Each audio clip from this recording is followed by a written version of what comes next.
প্রিয় বন্ধুরা, কেমন আছেন? আশা রাখি ভালো। আমাদের ইসলাম ধর্মের সবচাইতে গুরুত্বপূর্ণ যে পর্ব তা হচ্ছে পাঁচ ওয়াক্ত নামাজ।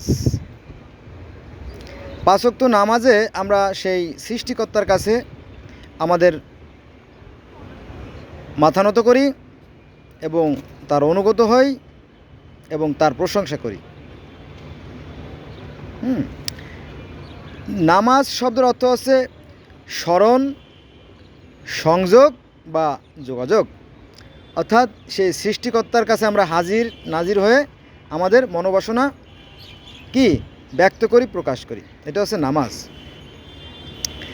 ঠিক আমাদের কাছাকাছি যে ধর্ম, ইহুদি ধর্ম এবং খ্রিস্টান ধর্ম, সেখানেও কিন্তু নামাজ আছে। তারাও আজান দেয় আর তারাও নামাজ পড়ে। এমনকি শিখ ধর্মের মানুষেরও নামাজ পড়ে। এই নামাজ কিন্তু সনাতন ধর্মেও আছে। আর এটা ওই উপনিষদ, মহাভারত বা অন্য কোনো গ্রন্থে নয়। মূল যে বেদ, মানে সনাতন বা হিন্দু ধর্মের যে মূল গ্রন্থ বেদ, সেই বেদেই এই পাঁচ ওয়াক্ত নামাজের কথা বলা আছে। তবে সেই নামাজকে বলা হয় যজ্ঞ।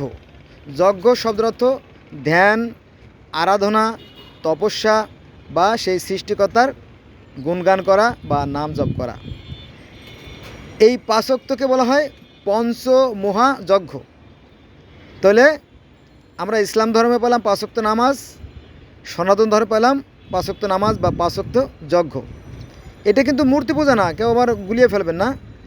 সেটা হচ্ছে এভাবে বলা আছে, হে এই বিশ্ব ব্রহ্মাণ্ডের পরিচালক বা এই বিশ্বজাহানের অধিপতি, তুমি আমাদেরকে জ্ঞান দাও, বুদ্ধি দাও, শক্তি দাও, নিরাপত্তা দাও, সুস্থতা দাও, ইত্যাদি ইত্যাদি। যেমন আমরা নামাজে বলে থাকি, তারা সেভাবেই তারা পালন করে। কিন্তু এই বিষয়গুলো, যেহেতু আমি মুসলমানের সন্তান, আমি মসজিদে গিয়ে অথবা ওয়াজ মাহফিলে যে কোনোদিনও তারা শুনি নেই যে তারা এই কথা বলে। তারা কখনোই বলে না। বললে তাদের বাণিজ্যিক ঘাটতি হয়ে যাবে। বোঝা গেছে বিষয়টা? আমি বলতেছি এই জন্য যে আমি পৃথিবীর বিভিন্ন ধর্মের একজন ছাত্র, সেই হিসেবে। তাহলে আমরা নামাজ পাইলাম কোথায়? ইসলাম ধর্ম নামাজ আছে, ইহুদি ধর্ম নামাজ আছে, খ্রিস্টান ধর্মেও নামাজ আছে, শিখ ধর্মেরও নামাজ পড়ে, হিন্দু ধর্মেও নামাজ আছে, তবে তাদের পদ্ধতি ভিন্ন। বোঝা গেছে? এবার আমরা যাব পার্সিয়ান ধর্ম বা জরথুস ধর্ম। সেখানকার প্রতিষ্ঠাতার নাম আছে জরুস্টান। তিনিও মিরাজে গিয়েছিলেন, অর্থাৎ বিরাজে গিয়েছিলেন আল্লাহর সাথে দেখা করার জন্য, এবং তিনিও সেখানে গিয়ে আপনার স্বর্গ এবং নরকের যে শান্তি এবং শাস্তি সব কিছু দেখে আসছেন। কোথায়? এটা হচ্ছে আপনার সেই জরথুস ধর্ম বা পার্সিয়ান ধর্মে। তো যারা বিজ্ঞ, যারা ধর্ম নিয়ে রিসার্চ করে, তারা বলতেছে যে এই পার্সিয়ান ধর্ম থেকেই মূলত ইহুদি ধর্ম, খ্রিস্টান ধর্ম এবং ইসলাম ধর্মের জন্ম। সত্য কিনা আমি জানি না, সেটা বলার সাধ্য আমার নাই। তো সেই যে পার্সিয়ান ধর্ম বা পারস্য ধর্ম বা জরথুস ধর্ম, সেখানে সেই নিরাকার আল্লাহর নাম হচ্ছে কি আহুরা মাজদা। সেখানে একজন জ্যোতিময় একজন দেবতা ফেরেশতা এসে সেই জরথুসকে আল্লাহর দরবার নিয়ে যায় এবং আল্লাহর সাথে সাক্ষাৎ হয় এবং স্বর্গ নরক তিনি দেখে আসেন। সেই বিষয়গুলো আছে, কিন্তু এগুলো আমাদেরকে জানতে দেওয়া হয় না। বোঝা গেছে? তো সেখানে পাঁচ ওয়াক্ত নামাজ তারা কীভাবে পড়ে? সেখানে সকালে নামাজ পড়ে, দুপুরে নামাজ পড়ে এবং সন্ধ্যায় নামাজ পড়ে, 3 বেলা নামাজ পড়ে। আর রাতের ঠিক মধ্য সময়, অর্থাৎ মধ্যরাতে একবার নামাজ পড়ে। আর প্রত্যুষ, অর্থাৎ সকালে ঘুম থেকে ওঠার মুহূর্তে, অর্থাৎ সূর্য ওঠার আগে যে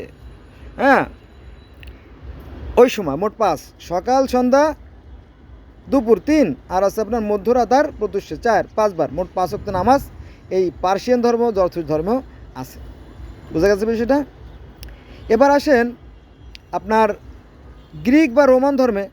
সেখানেও তাদের নিয়মে তারা কি সেই কাউস মানে কি সেই অদৃশ্য সৃষ্টিকর্তা, কিন্তু কাউস, তার আরাধনা করে। এবার আমরা যদি যাই মিশরীয় ধর্মে, মিশরীয়রা অর্থাৎ ফারাও রাজারা নিজেদেরকে ঈশ্বর দাবি করতো, একথা সত্য। তারা নিজেদেরকে ঈশ্বর বলতো যে আমরা ঈশ্বরের প্রতিনিধি বা ঈশ্বর, কিন্তু সেই ঈশ্বরদের যিনি সৃষ্টিকর্তা তাকে বলা হতো মহা ঈশ্বর, যাকে বলা হয় রা, অর্থাৎ অদৃশ্যের যিনি দেবতা, অর্থাৎ অদৃশ্যের যে সৃষ্টিকর্তা তিনি হচ্ছে আল্লাহ। বোঝা গেছে বিষয়টা?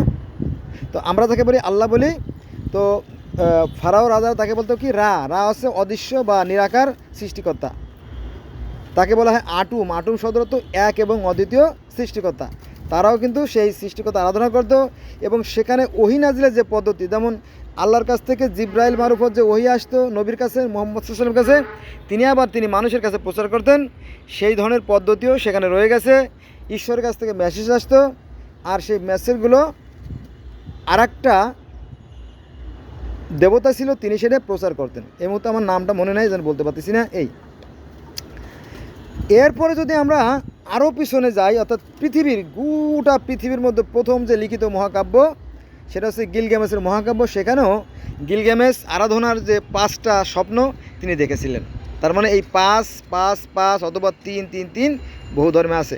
আবার যদি আমরা মেডিটেশনে যাই, মেডিটেশনেও কিন্তু এই ধ্যান বা যজ্ঞ বা এই আরাধনার যে সিস্টেমগুলো তারা বলে যে আপনার চোখে যদি চশমা থাকে খুলে ফেলবেন, আপনার পকেটে কলম থাকলে খুলে ফেলবেন, হাতে ঘড়ি থাকলে খুলে ফেলবেন, পায়ে জুতো থাকলে খুলে ফেলবেন, এবং আপনার স্ট্রেট হয়ে বসবেন, এবং আপনি ধ্যান সাধনা করবেন, এবং সুন্দর একটা স্থান বেছে নেবেন, মনে মনে কল্পনা করবেন যে আমি সেখানে যাচ্ছি, এবং নিঃশ্বাস নেবেন সুন্দরভাবে রিল্যাক্সে, এইভাবে আর কি।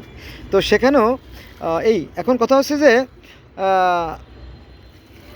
পৃথিবীতে এখন ধর্মের সংখ্যা আমরা পাইছি 4300। তো প্রত্যেকটা ধর্মের অনুসারে তাদের নিয়মে তাদের পদ্ধতিতে সেই একই সৃষ্টিকর্তাকে বিভিন্ন নাম ডাকে এবং বিভিন্ন পদ্ধতিতে তারা আরাধনা করে। এখন মূল কথা হলো এই যে আরাধনা করে, এর মধ্যে দেখবেন যে বেশিরভাগই ধোঁকাবাজ, বাইরে ধার্মিক সাজে, আর ভিতরে কিন্তু ভণ্ড, প্রতারক, বেঈমান, মুনাফেক। বোঝা গেছে? এখন এটা আপনি কিভাবে যাচাই করবেন? আপনি আপনার বিবেকের কাছে প্রশ্ন করবেন, আপনি আপনার মনের কাছে প্রশ্ন করবেন, আপনার বিবেক সঠিক উত্তর দানে সক্ষম। বোঝা গেছে বিষয়টা? এই আর কি। এখন মনে করেন যে পৃথিবীতে ভাষার সংখ্যা আছে 12,900, এর মধ্যে প্রচলিত বা ভাষা আছে 2,500। তো ভাষার সংখ্যা হাজার বা লাখ কোটি থাক, তাতে কিছু আসে যায় না। এই সমস্ত ভাষা মূলত আমাদের যে এই যে ভোকাল কর্ড, দ্যাটস মিন বাক্য বা শব্দ তৈরির যন্ত্র, এগুলো দিয়ে আমরা মনের ভাব প্রকাশ করি, এবং গোটা পৃথিবীতে যে 800 বা 900 কোটি মানুষ আছে, তারা সবাই এই বাক্য বা শব্দ তৈরির যন্ত্র দেখে তারা মনের ভাব প্রকাশ করে। আবার পৃথিবীতে তো প্রাণী আছে, মনে করেন যে মাছেরও কিন্তু একটা শব্দ আছে, তারপরে আপনার প্রাণীদেরও কিন্তু একটা শব্দ আছে, যেমন কাক কা কা করে, বিড়াল মিউ মিউ করে, তাই না, ইঁদুর চিউ চিউ করে, ঠিক না, এরকমটি। আবার শিয়াল হুক্কা হুয়া, আর কুকুর ঘেউ ঘেউ। এই যে এক একটা প্রাণীর এক রকমের ভাষা, এটা কিন্তু আপনি কখন ভেবে দেখছেন? দেখেন নাই। একটা কথা বলি, সেটা হচ্ছে কাক কিন্তু সারাদিন কা কা কা করে, কোনো সমস্যা নাই, কিন্তু হঠাৎ ঘটনাক্রমে দেখা গেল একটা কাক একটু ভিন্নভাবে ডাকতেছে, তখন শত কাক জড়ো হয়ে গেল। কারণ কি জানেন? কারণ এই কাকের বাসায় ছিল কাকের বাচ্চা, সে একটু পণ্ডিতি করে উঠতে যেয়ে সে বাসার বাইরে একটা ডালে আটকে আছে, না পড়ছে মাটিতে, না পড়ছে, মানে সে বাসায় সে বিপজ্জনক অবস্থা আছে। সেই অবস্থা দেখে কাকে এমনভাবে ডাক শুরু করছে যে আরও কয়েকশো কাক, 300 কাক একসাথে জড়ো হয়ে গেছে। তো ওই কাকের বাসার নিচ থেকে যখনই মানুষ হাঁটে, তখনই মানুষের মাথায় ঠোকর দেয়। কাক মনে করে আমার বাচ্চা বোধহয় নিয়ে যাবে, এরকমটি। এটাই সত্য, আপনারা যাচাই করে দেখতে পারেন। তো তারপরে দেখা গেল যে আস্তে ঘন্টাখানেক পরে ওই কাকটাকে ওরা সাহায্য করলে, ওরা উড়ে যখন বাসার মধ্যে পৌঁছে, তখন নিরাপত্তায় চলে যায়, তখন অন্য কাকেরা কী করে, ওখান থেকে উড়ে যার খাদ্য সংগ্রহে চলে যায়। বোঝা গেছে? আবার মনে করেন যে আপনি গোসল করতে গেছেন পুকুরে, তো দেখলেন এক জায়গায় শোলের পোনা, আপনি মাছ মারবেন বলে বাড়িতে গেলেন কোচ আনতে, আস্তে দেখলেন যে মাছটা কোচের মধ্যে লুকাই গেছে, তাই না? এরমটি দেখেন যে মুরগির বাচ্চা কখনো পানিতে ঝাঁপ দেয় না, আর দিলেও বুকাগুলো দেয় আর কি। হাঁসের বাচ্চারা আবার ঝাঁপ দেয়, তাদের আত্মবিশ্বাস আছে। হ্যাঁ, মায়ের অনুকরণ তারা এগুলো দেয় এরকম তো এদের সবারই জ্ঞান আছে, ভালো মন্দের জ্ঞান আল্লাহ পাক দিয়েছে। হয়তো তাদের ভাষা আমরা বুঝি না আর আমাদের ভাষা তারা বোঝে না, আর কিছুই না। বোঝা গেছে বিষয়টা? তো আমার মনে হয় পৃথিবীতে যত ধর্মই থাকুক না কেন, প্রত্যেকটা ধর্মই কিন্তু সত্য, সুন্দর আর কল্যাণের কথা বলে। কোনো ধর্মেই চুরি করা বৈধতা নাই, হ্যাঁ, অন্যায়কে প্রশ্রয় দেয় না, এটা হলো মূল বিষয়। এখন কোরআনেও ওই একই কথা বলে। এটা আপনি যদি সূরা আল বাকারার ৬২ নম্বর আয়াত পড়েন, অথবা সূরা আল বাকারার ১৩৬ নম্বর পড়েন, অথবা সূরা আল বাকারার ৪ নম্বর আয়াত পড়েন, অথবা বাকারার ১৭৭ নম্বর আয়াত পড়েন, তাহলে আপনার ভিতরে একটা আলাদা ধারণা হয়ে যাবে, ঠিক আছে? কারণ সেখানে বলা হয়েছে যে এমন কোনো জাতি নাই, এমন কোনো সম্প্রদায় নাই যে তাদের ভাষায় আমি প্রতিনিধি বা নবী রাসূল প্রেরণ করি নাই। বোঝা গেছে বিষয়টা? কিন্তু আমরা এটার ভুল ব্যাখ্যা করি, ভুল ব্যাখ্যা করার কারণে আমাদের জাতির মধ্যে বিভেদ সৃষ্টি হয়।